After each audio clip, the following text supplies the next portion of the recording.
Para siswa, selamat pagi. Berjumpa kembali dalam pelajaran Agama Katolik dan Budi Pekerti. Kita telah membahas bersama mengenai pokok-pokok pewartaan Yesus Kristus, yaitu tentang kerajaan Allah. Apa itu kerajaan Allah? Bagaimana Yesus mewartakan kerajaan Allah?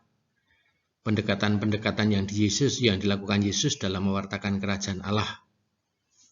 Sekarang kita akan beralih pada pokok pembahasan yang lain, yaitu mengenai panggilan para murid Yesus. Para siswa, pembahasan mengenai panggilan para murid Yesus ini masuk dalam kompetensi dasar 3, kompetensi dasar yang ketiga. Nah, pada kompetensi dasar yang ketiga ini, hal-hal pokok yang perlu kita dalami bersama, terutama dalam aspek spiritual kita, supaya kita semakin tumbuh, memiliki spiritual yang baik, yaitu kita mampu bersyukur atas panggilan dan perutusan Yesus Kristus untuk mewartakan kerajaan Allah. Kemudian dari aspek sosial, kita bisa bertanggung jawab dalam menanggapi panggilan dan perutusan Yesus Kristus untuk mewartakan kerajaan Allah. Dan dari segi pengetahuan, Anda diharapkan memahami panggilan dan perutusan Yesus Kristus kepada murid-muridnya pada zaman sekarang demi mewujudkan kerajaan Allah. Dan dari aspek keterampilan, Anda diharapkan mampu untuk melakukan aktivitas, misalnya membuat refleksi atau membuat laporan yang berkaitan dengan pengalaman melaksanakan panggilan dan perutusan Yesus Kristus demi terwujudnya kerajaan Allah. Nah, dari kompetensi dasar ini akan kita persempit lagi keterampilan, pengetahuan, kemampuan yang kita miliki dalam indikator berikut. Yang pertama, setelah akhir pelajaran Anda dapat mengungkapkan pengalaman ketika menerima dan menanggapi panggilan dari orang lain. Apa itu panggilan? Kemudian unsur-unsur apa yang ada di dalam panggilan itu? Lalu mungkin secara dari konteks iman Kristiani, bahwa terutama iman Katolik, bahwa panggilan itu ada berbagai macam yang bisa kita lihat bersama nanti. Kemudian yang berikutnya, Anda mampu menceritakan kembali kisah panggilan murid Yesus dan tanggapan mereka terhadap Yesus sebagaimana diceritakan dalam Injil.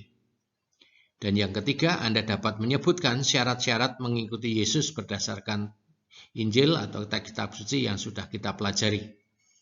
Kemudian, menjelaskan makna menjadi murid Yesus.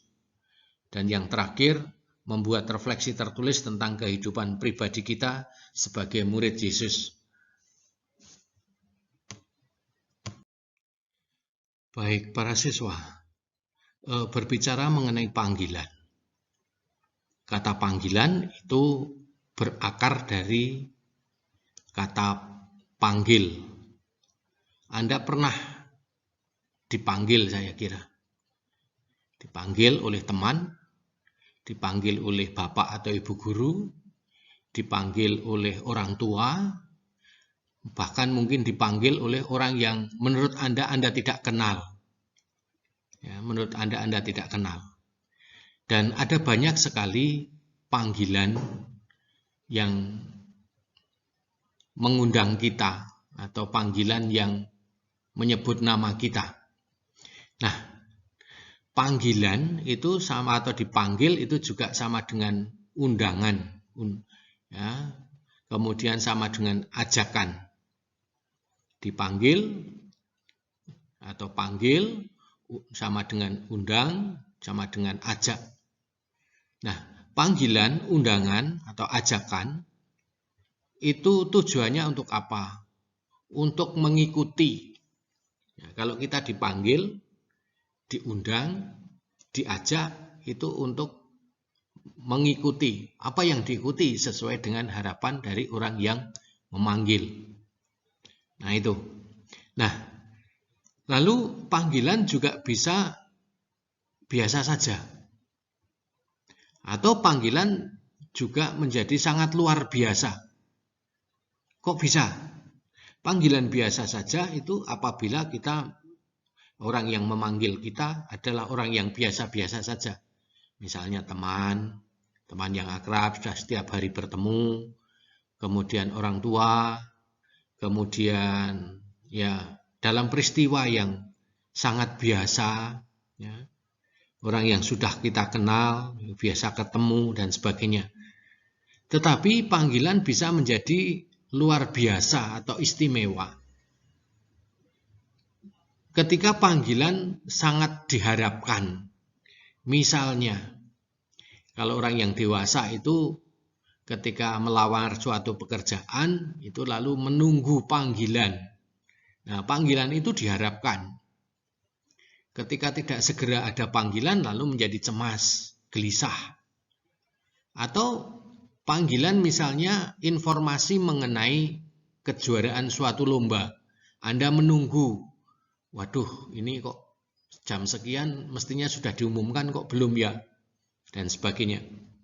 Nah, atau mungkin panggilan itu yang memanggil adalah orang-orang yang memiliki hal yang luar biasa, lalu Anda tidak menyangka tetapi dipanggil. Misalnya suatu saat Anda dipanggil oleh Pak Presiden misalnya. Nah, itu menjadi luar biasa. Nah, itu. Nah, jadi panggilan itu bisa berupa suatu hal yang biasa saja, tetapi juga panggilan menjadi sesuatu yang istimewa, yang luar biasa. Nah, dalam konteks panggilan ini nanti kita akan berbicara atau kita bahas bagaimana Yesus memanggil murid-muridnya. Siapa itu murid-murid Yesus? Nah, apakah orang-orang Kristiani itu juga termasuk murid-murid Yesus? Ataukah murid Yesus bisa digolongkan menjadi beberapa kelompok misalnya begitu? Nanti kita akan pelajari bersama. Ya. Nah, di dalam panggilan, kalau kita melihat nanti unsur-unsur panggilan itu ada unsur-unsurnya adalah ada pihak yang memanggil atau ada pihak yang mengundang. Ya. Kalau Anda bersama dengan temanmu lalu dipanggil nama Anda, berarti orang lain yang memanggil nama Anda itu adalah pihak yang memanggil atau yang mengundang. Kemudian ada pihak yang dipanggil atau pihak yang diundang, adalah kita yang dipanggil atau si orang yang dipanggil itu. Kemudian ada tujuan dari suatu panggilan.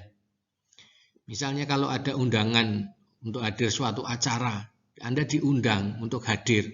Tujuannya untuk apa? Pasti ada tujuannya. Ya, ketika Anda diundang itu pasti ada tujuannya. Ketika Anda dipanggil oleh temanmu, dicelup namanya, lalu Anda menoleh. Nah, orang yang memanggil Anda pasti punya tujuan. Nah, jadi ini adalah unsur-unsur dari panggilan. Itu ada 3 paling tidak. Ada pihak yang memanggil, ada pihak yang dipanggil atau diundang, dan ada tujuan. Nah, bagaimana nanti di dalam proses panggilan murid-murid Yesus? Apakah ketiga unsur ini ada? Nah, bahkan mungkin juga syarat-syarat. Kalau mengikuti Yesus, syarat-syarat orang yang dipanggil mungkin juga ada juga. Misalnya dalam suatu pesta, Anda diminta untuk hadir dalam suatu acara, lalu syaratnya apa? Pakaiannya harus semacam ini, sudah ditentukan misalnya seperti itu. Itu ada syarat-syarat. Nah, panggilan murid-murid Yesus sebetulnya suatu hal yang biasa, tetapi karena yang memanggil adalah Yesus, lalu menjadi luar biasa dan perlu kita pelajari bersama supaya kita bisa memaknai diri pribadi kita, terutama bagi kalian yang Kristiani. Bagi kalian yang tidak Kristiani bisa juga mengambil makna universal, ya, makna yang secara umum yang bisa kita terapkan dalam kehidupan kita sehari-hari. Ya, itu tujuannya. Jadi belajar dari berbagai macam hal pun bisa juga menjadi sarana bagi kita dalam memperdalam, dalam memaknai hidup kita. Para siswa, mari kita dalami bersama mengenai panggilan murid-murid Yesus atau dipanggil menjadi murid Yesus. Nah, kita akan belajar atau kita akan mendalami bersama bagaimana Yesus memanggil murid-muridnya bertolak dari teks Matius 4 ayat 18 sampai dengan 22, Lukas 5 ayat 27 sampai dengan 32, Lukas 9 ayat 57 sampai 62, serta Matius 16 ayat 24 sampai dengan 28. Ini dasar yang kita pelajari pada saat ini. Tentu panggilan itu nanti kalau kita temukan di dalam Injil akan sangat banyak, atau artinya kita bisa menemukan teks yang lain. Tapi sementara ini aja yang kita pelajari dulu. Nah, apa maknanya kita mempelajari ini? Tadi saya katakan bahwa materi yang kita pelajari dipanggil menjadi murid-murid Yesus masih dalam kerangka pembahasan mengenai Yesus mewartakan kerajaan Allah atau pokok pewartaan kerajaan Allah yang diwartakan Yesus. Nah, bagi Anda yang Katolik ini menjadi pemahaman yang harus digali terus-menerus, karena dengan baptisan kita memiliki tugas dan perutusan untuk mewartakan kerajaan Allah. Maka perlu Anda pahami apa itu kerajaan Allah. Kemarin sudah kita bahas bersama mengenai kerajaan Allah, yaitu kerajaan adalah dimengerti sebagai suasana. Kalau orang mengalami damai sejahtera, mengalami pengampunan, mengalami kebahagiaan, mengalami sukacita karena Roh Kudus, itulah kerajaan Allah. Dan kita memiliki tugas perutusan untuk mewujudkan kerajaan Allah itu. Nah, mungkin Anda yang bukan Kristiani, yang bukan Katolik, ya, bertanya-tanya, Pak, apa manfaatnya bagi saya mempelajari hal ini?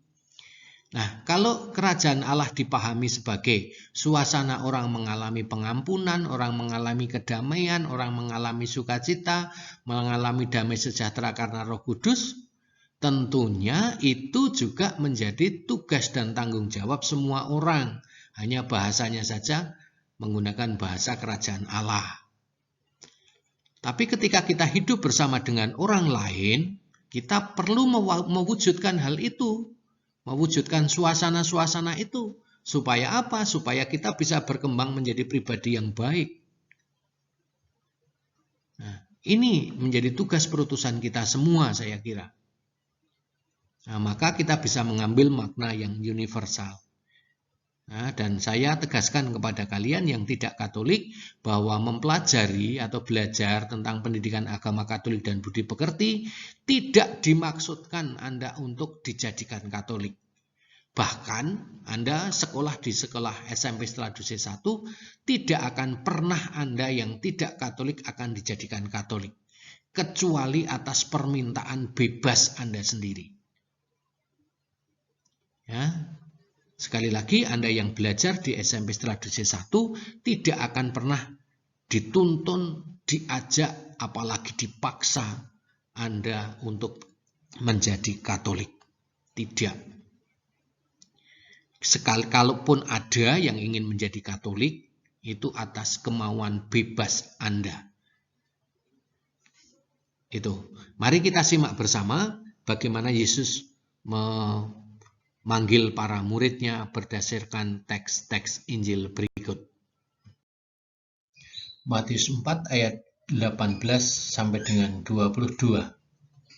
Ketika Yesus sedang berjalan menyusur Danau Galilea, Ia melihat dua orang bersaudara, yaitu Simon yang disebut Petrus dan Andreas saudaranya. Mereka sedang menebarkan jala di danau, sebab mereka penjala ikan. Yesus berkata kepada mereka, "Mari ikutlah aku, dan kamu akan kujadikan penjala manusia." Lalu mereka pun segera meninggalkan jalannya dan mengikuti Dia. Dan setelah Yesus pergi dari sana, dilihatnya pula dua orang bersaudara, yaitu Yakobus anak Zebedeus dan Yohanes saudaranya. Bersama ayah mereka, Zebedeus sedang membereskan jala di dalam perahu. Yesus memanggil mereka, dan mereka segera meninggalkan perahu serta ayahnya, lalu mengikuti Dia. Lukas 5 ayat 27 sampai dengan 32.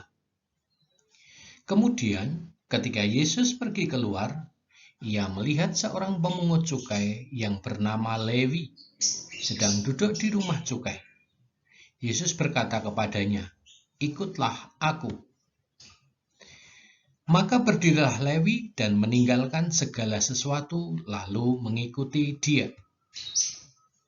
Dan Lewi mengadakan suatu perjamuan besar untuk dia di rumahnya, dan sejumlah besar pemungut cukai dan orang-orang lain turut makan bersama-sama dengan dia.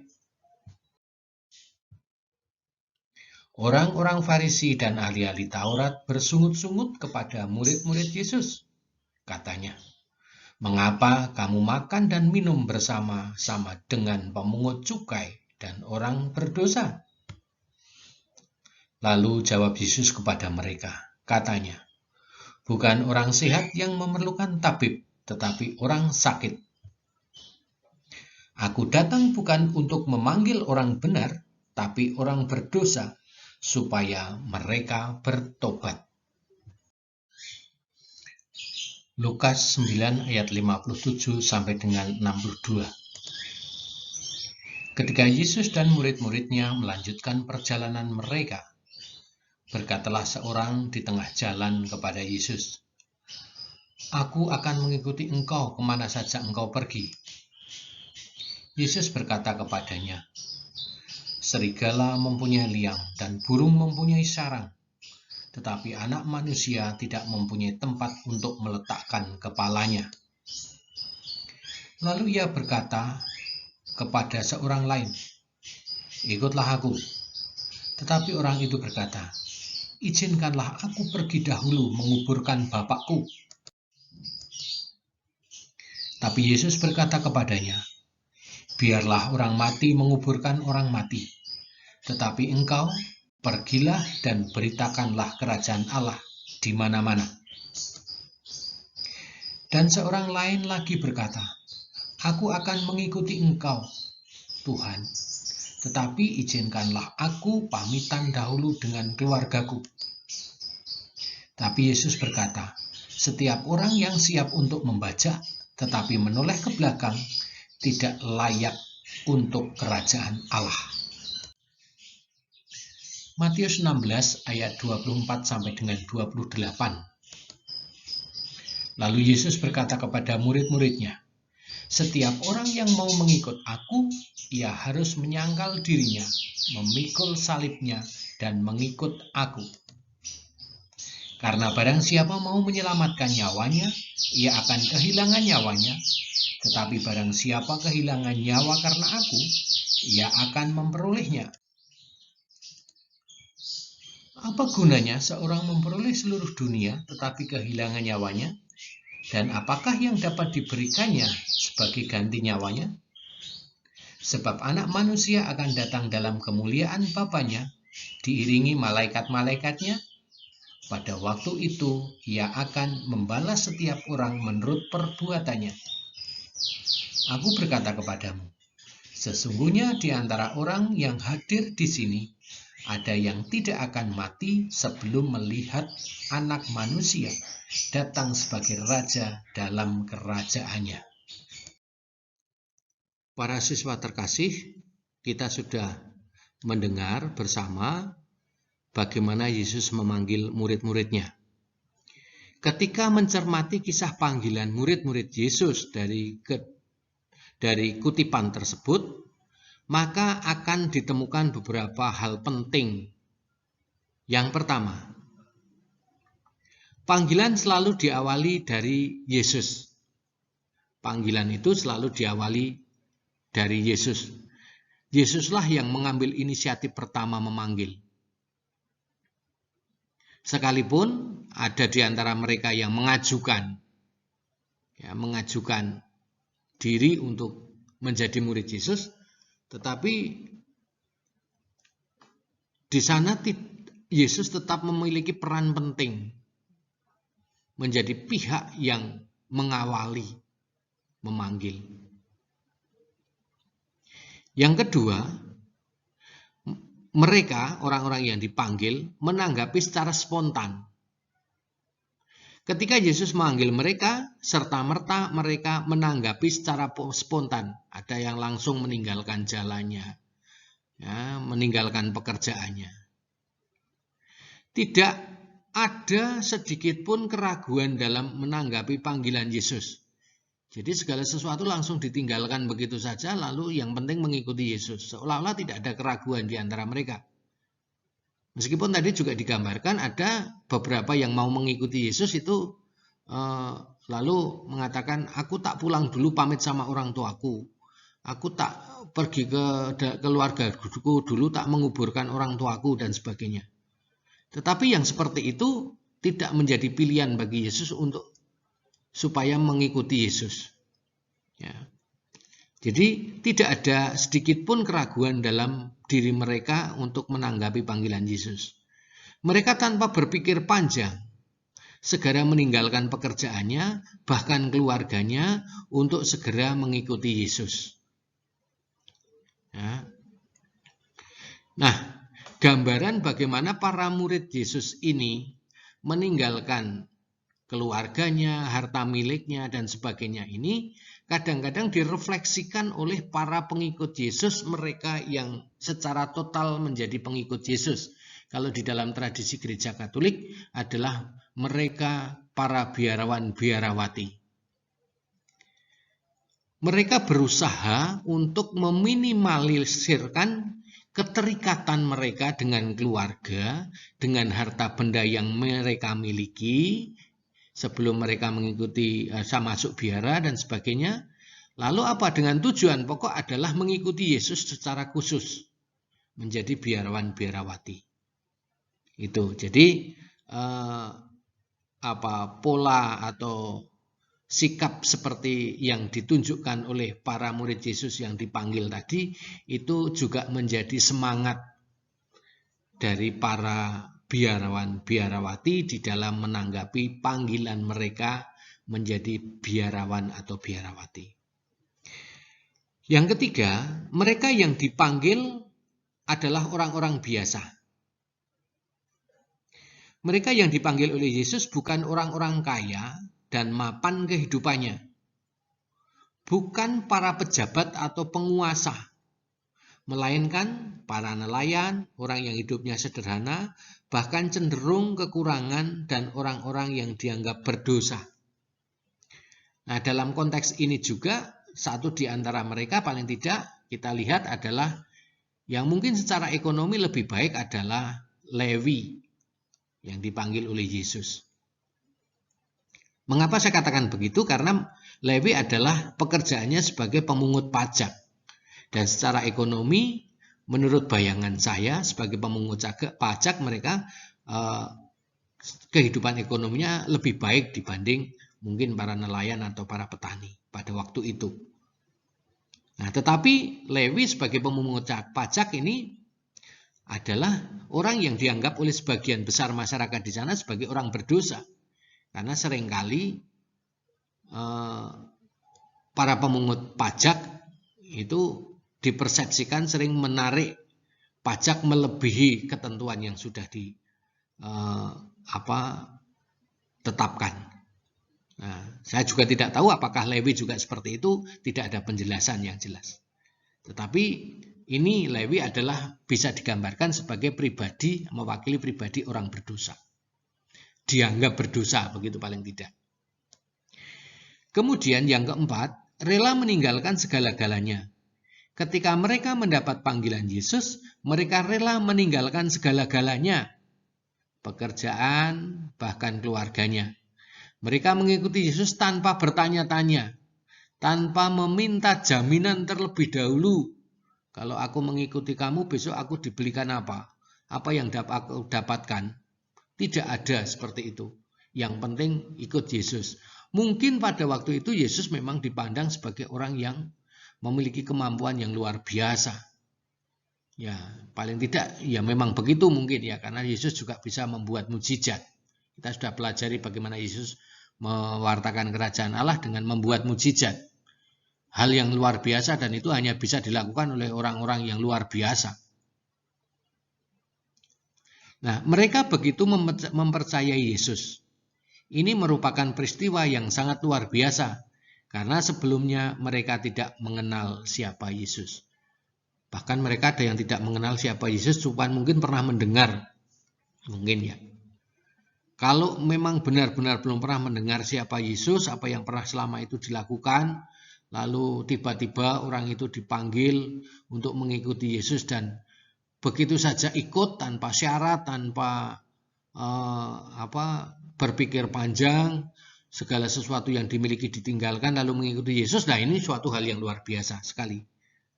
Suatu yang sangat luar biasa menurut saya. Nah, kita belajar seperti itu. Apa toh untungnya mengikuti Yesus? Sehingga mereka orang-orang yang sederhana ini mau mengikuti Yesus. Nanti akan kita bahas bersama. Memperhatikan teks yang sudah kita dengar bersama mengenai Yesus memanggil murid-muridnya, ada beberapa hal yang perlu diperhatikan. Beberapa persyaratan untuk mengikuti Yesus. Jadi beberapa hal perlu diperhatikan. Untuk menjadi murid Yesus ada beberapa syarat yang perlu diperhatikan. Misalnya, setiap orang yang mengikuti aku, ia harus menyangkal dirinya, memikul salibnya, dan mengikuti aku. Jadi, orang yang mau mengikuti Yesus harus menyangkal dirinya. Bagaimana menyangkal dirinya ini?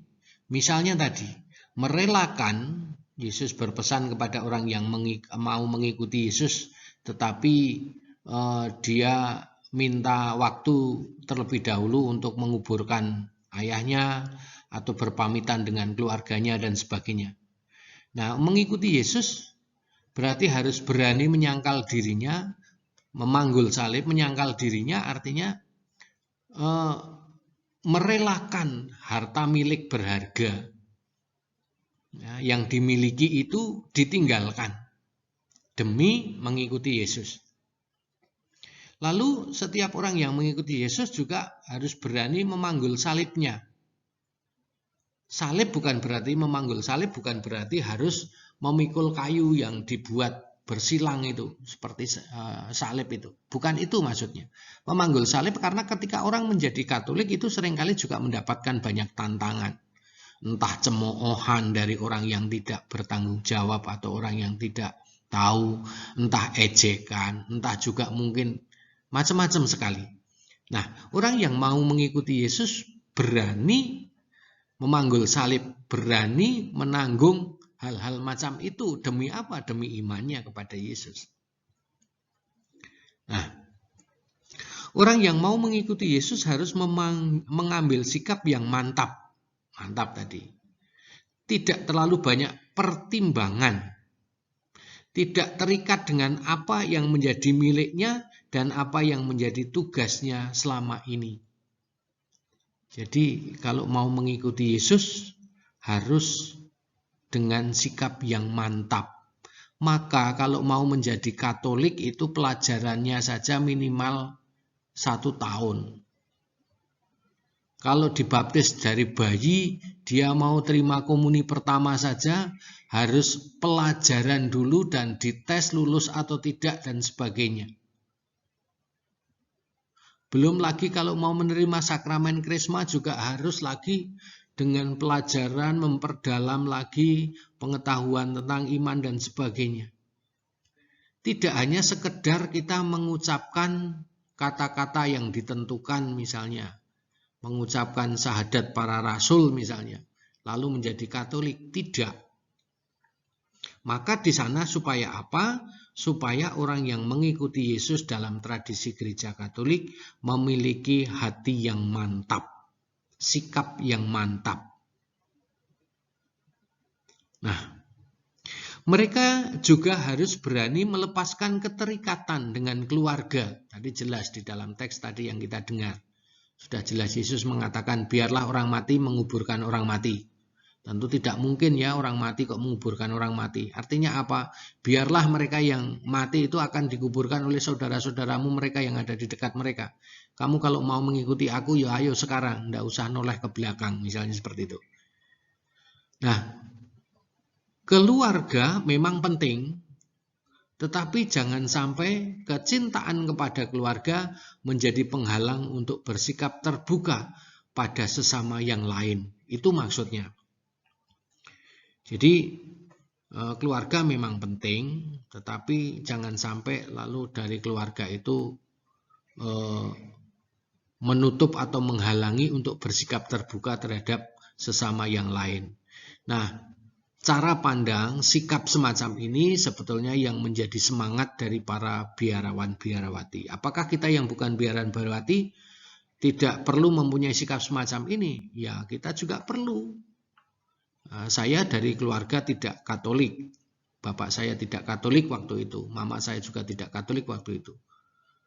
Nah, lalu saya kepingin menjadi Katolik, ya saya tidak mempertimbangkan bapak saya, mama saya seperti apa. Ini masalah pribadi saya, apalagi waktu itu saya sudah mulai dewasa bisa menentukan sikap sendiri.